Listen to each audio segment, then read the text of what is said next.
Okay, in this video we're just going to have a look at agendas and what to do if you can't attend a meeting. So as covered in the dashboard lecture, you can look at your meeting agenda just by clicking the link, and it opens it up.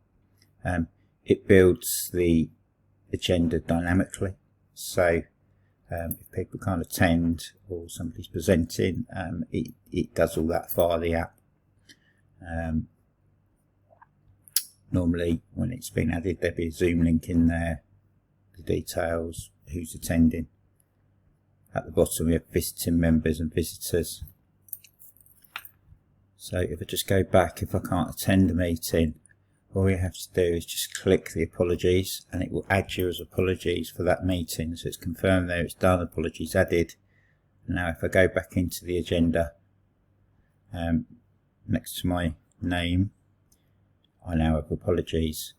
So there's no need to send emails. You can just go in, if you can't attend, click apologies, and the host can see that you can't make it.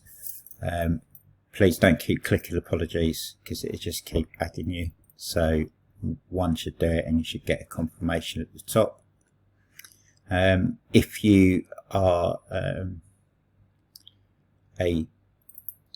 if via groups, the group directory, you've gone in and requested to attend another meeting, once that's approved, again you will automatically be visible on the agenda under the visiting members section with your details.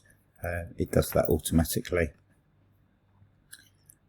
So that's it really for agenda and attending meetings. Agenda link just takes you to the same one, and a reminder, just if you've got multiple groups and businesses, you can switch down here to give you the different meetings.